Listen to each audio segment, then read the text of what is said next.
10 secrets the royal family hid from the public. Prince Andrew. It might be easy to see why Sarah Ferguson wasn't in the good graces of the late Queen. After all, not only was she loosey-goosey with her affairs, in 2010 an undercover reporter sensationally recorded her as she sold access to her ex-husband Prince Andrew, and it wasn't for a small charge either. She attempted to bank $700K for the deal. The Duchess was filmed telling the fake businessman, "Do you understand that I do not have a pot to urinate in? I left the royal family with friendship, no money. Diana left with 20 million. That's why the Queen is my friend, because I never took a bean from them. I have the biggest heart and the biggest of everything. But I have zero money. I have nothing." Is the Queen really your friend though, Duchess? Prince Andrew is no stranger to controversy. In 2011, it emerged that the prince was good friends with a convicted SA, an American financier. I think we all know who I'm talking about. He was found guilty of some messed up things. Police had launched an investigation into a certain person with an island after a mother of a person came forward and found some unsettling evidence. He was sentenced to 18 months but released after serving just 13. Sarah Ferguson claimed that her ex-husband had asked this unspoken of man to clear some of her debts, although he later reported he had cut all ties with him. Buckingham Palace came under new pressure to explain the prince's ties with the American in 2015. Prince George. Edward VIII, the late Queen's uncle, and George the Roman numeral VI, her father, had another brother who was also called George. He was known as the Duke of Kent. Unlike most other members of this family, George the Duke of Kent lived a relatively controversial lifestyle. He was said to be of concern to others. It was reported that George had a long list of lovers, including both men and women. He loved to party and was also a hard user of illegal substances. This gossip, alleged to be true by some sources, is said to have upset the royal family at the time. But the real story that the Queen probably would rather nobody discuss is how George passed. He lost his life in a plane crash in 1942.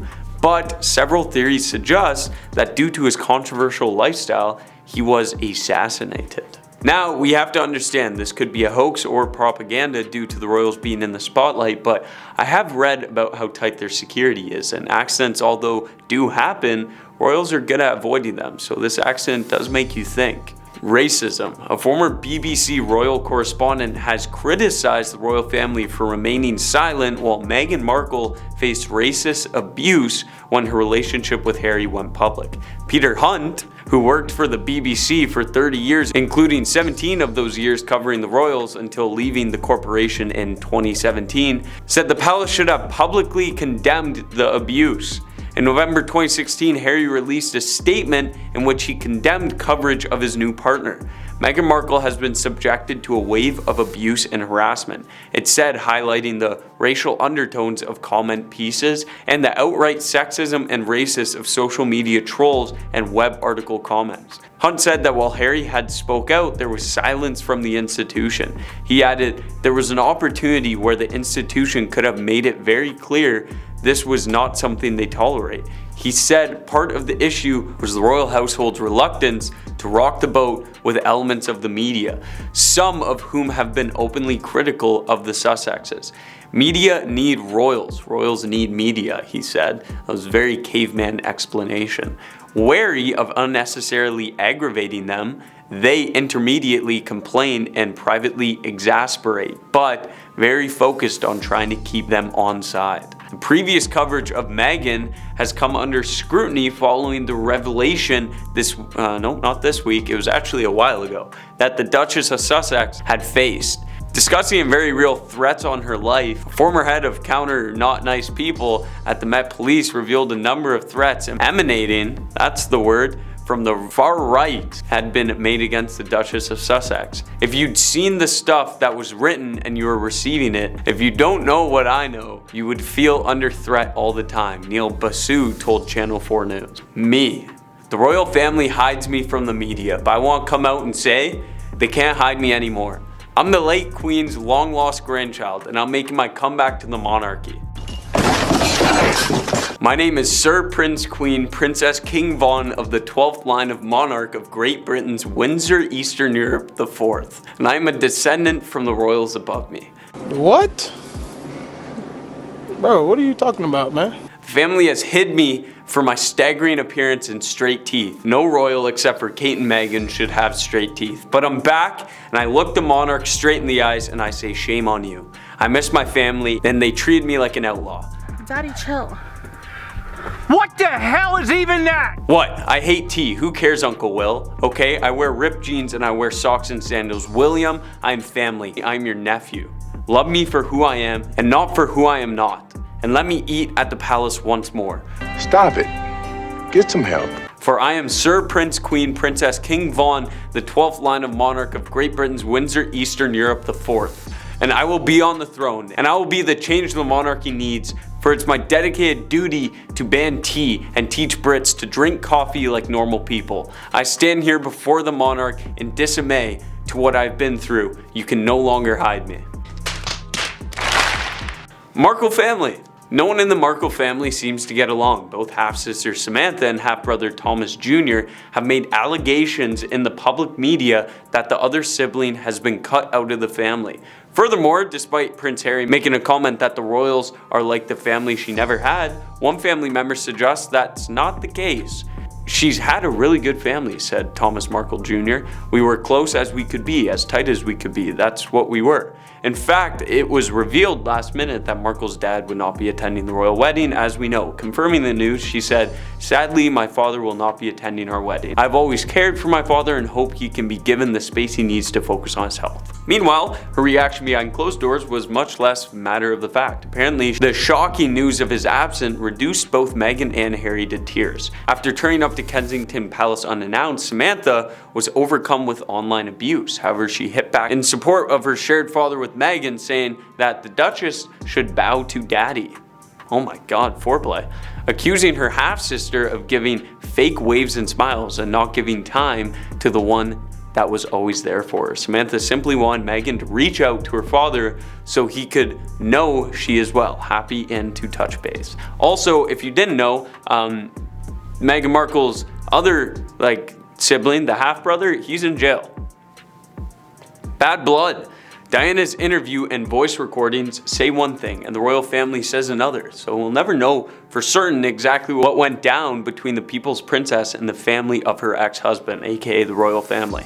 But we safely assume that whatever happened, Diana's family haven't forgotten her, which I would again hope so, and aren't on the best terms with the Windsors. Evidence of this was clear at the wedding between Diana's son, Prince William, and Kate Middleton, who's hot. Diana's brother and a few other relatives were invited, but as far as reports go, they chose to sit on Kate's side. Being Diana's family, they should have sat on the groom's side of the church, but appeared to want as little to do with his family as physically possible. If that doesn't scream bad blood, then we don't know what does. But I don't know who we is because it's just me making the video. I don't know what does. Me too. And yeah, we have Yusuf here too. Cousins. The Queen's father, George VI, became King of England when his brother, King Edward VIII, abdicated, I've pronounced that word wrong in other videos, his throne on December 10th, 1936 to marry Wallis Simpson. No, not Homer or Marge. Following this, the couple was basically disowned by the rest of the family and the public and went into exile.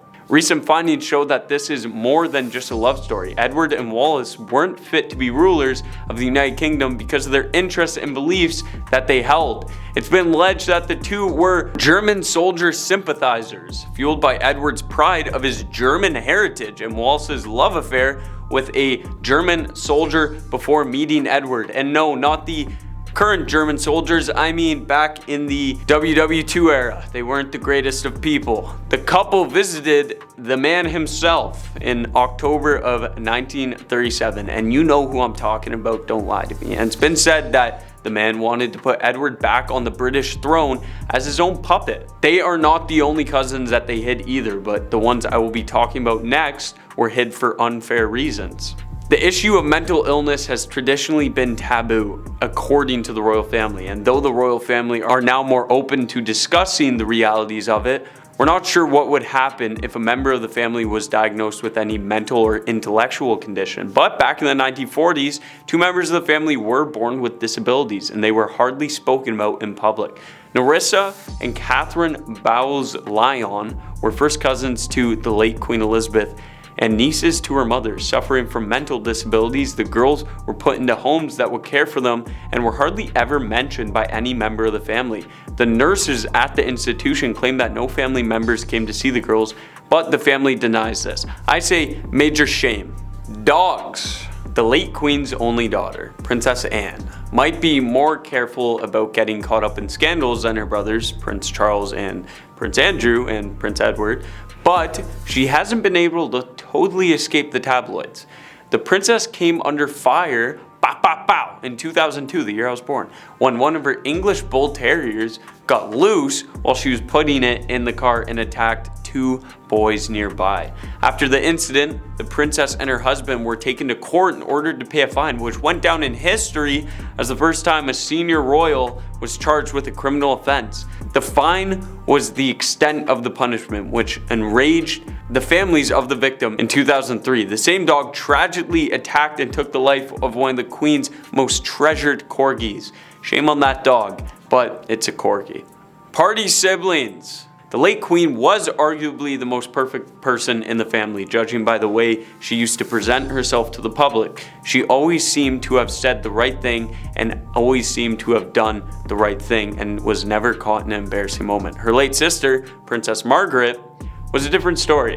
While the late Queen is known for calculating every step she makes and controlling every detail, Margaret was more carefree in her younger years. Sources report that she started smoking and drinking at age of 15 and was more concerned with living the life she wanted rather than what was expected of her. She married in 1960 and began an affair with a gardener 17 years younger than her, 16 years into her marriage. While the late Queen's marriage to the late Prince Philip lasted 70 years, Princess Margaret was divorced at 18. And Princess Margaret also sounds like someone I would love to get together with. Epilepsy. While each generation of the royal family has their share of problems, just like any other family, it seems that Queen Elizabeth's father's generation was particularly troubled. Not only was his brother Edward consorting with Germans, and his brother George passed in a plane crash, but his youngest brother John suffered from epilepsy. John was kept at the family's estate in Sandringham, accompanied only by his nurse Charlotte Bill and a male orderly. When he was brought to London to see doctors, he was transported in a car with blinds drawn. He was kept out of the family's photographs taken at Buckingham Palace, and only a few photos of him have been found. Sadly, Prince John passed away at the age of 13, and while most of his family was devastated, it's been alleged that Edward showed no interest in mourning his little brother, who he referred to as the Animal. I think a more suitable nickname would have been Twitch. Thank you for watching.